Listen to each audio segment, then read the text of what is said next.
हाय दोस्तों, मैं हूँ प्रगति और स्वागत करती हूँ आप सबका मेरे इस यूट्यूब चैनल पे जिसका नाम है खुशी मोटिवेशन। आज के इस वीडियो में जानते हैं दोस्तों बाटा की सक्सेस स्टोरी के बारे में। जी हाँ दोस्तों, भारतीयों को नंगे पैर चलते देख आया बिजनेस आइडिया और लगा डाली जूतों की फैक्ट्री और रचा दिया इतिहास। वो कहते हैं ना दोस्तों, संघर्ष में आदमी अकेला होता है और सफलता में दुनिया उसके साथ होती है। जिस जिस पर ये जग हंसा है उसी ने इतिहास रचा है। सबसे पहले दोस्तों, अगर आपने मेरे चैनल को अभी तक सब्सक्राइब नहीं किया है तो प्लीज़ जल्दी सब्सक्राइब कर लीजिएगा, क्योंकि आपका एक एक सब्सक्राइब मेरे लिए बहुत मायने रखता है और मेरी वीडियोस हर उम्र के लोगों के लिए होती है, सफल और प्रेरणादायी लोगों की होती है, जिससे कि आप अपनी ज़िंदगी में आइडिया लें और आप भी सफल हो जाए। तो जानते हैं दोस्तों success story of Bata. Bata company को ज़्यादातर लोग आज भी भारतीय समझते हैं, लेकिन ऐसा नहीं है। थॉमस बाटा ने इस कंपनी की शुरुआत की थी। थॉमस बाटा का जन्म एक ऐसे गरीब परिवार में हुआ था जो जूते बनाने का काम करते थे।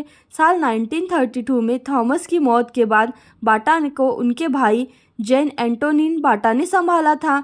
देश के शायद ही कोई ऐसा घर होगा जहाँ पर कोई किसी ने बाटा के जूते नहीं पहने होंगे। बाटा कंपनी आज भी भारतीयों के लिए उनकी पहचान बनी हुई है, लेकिन बहुत ही कम लोगों को पता होगा कि बाटा एक भारतीय ब्रांड नहीं है, लेकिन भारतीयों को बाटा ब्रांड से देसी वाली फीलिंग आती है। बाटा ने काफ़ी उतार चढ़ाव देखे हैं। कई बार कंपनी बंद होने की कगार पर पहुंची, लेकिन फिर उठ खड़ी हुई। ये कंपनी भारत के मिडिल क्लास लोगों की पहचान पसंद के रूप में उभर आई है। कई लोग तो बाटा शू कंपनी को भारतीय कंपनी समझते हैं, लेकिन यह कंपनी एक एमएनसी कंपनी है। आइए जानते हैं पूरी कहानी कि बाटा भारत में कैसे सफल हुई और कैसे लोगों को बाटा पर इतना भरोसा हुआ। बाटा कंपनी की पूरी कहानी जानते हैं दोस्तों। सबसे पहले जानते हैं दोस्तों उस बाटा कंपनी की शुरुआत के बारे में। बाटा कंपनी की नींव मध्य यूरोप के चेकोस्लोवाकिया में पड़ी थी। इस कंपनी की शुरुआत 1894 में थॉमस बाटा ने की थी।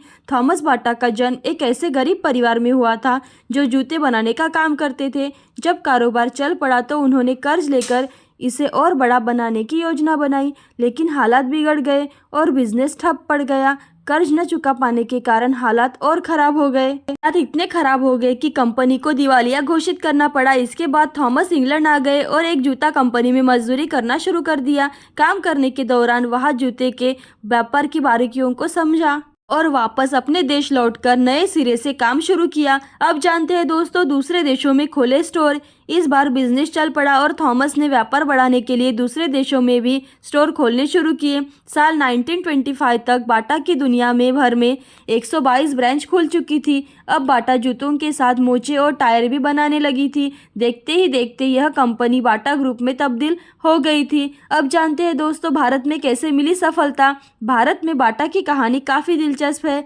1920 के दशक में थॉमस बाटा ब्रिटिश भारत के दौरे पर थे। इस दौरान उन्होंने देखा कि बहुत सारे भारतीय नंगे पैर चल रहे हैं, इसलिए उन्हें आइडिया आया और अपने व्यापार के लिए सही अवसर के रूप में ही देखा। साल 1931 में उन्होंने बाटा शू कंपनी प्राइवेट लिमिटेड की शुरुआत की थी। साल 1932 में थॉमस की मौत के बाद बाटा को उनके भाई जैन एंटोनिन बाटा ने संभाला था। भारत में अच्छा रिस्पांस मिलने पर उन्होंने साल 1937 में कोलकाता के पास भाटनगर में बड़ी इकाई शुरू की थी। बाटा इंडिया के भारत में 1500 से भी ज़्यादा स्टोर्स है। आज भी बाटा भारत में सबसे भरोसे का प्रतीक बनी हुई है। अब जानते हैं दोस्तों कैसे बना पसंदीदा ब्रांड। आज़ाद भारत में बाटा एक देसी ब्रांड बनकर उभरा। अखबारों और मैगजीन में बाटा के विज्ञापन छपते रहे। बाटा का मुख्य काम लोगों को जूते चप्पलों की आदत डलवाना था।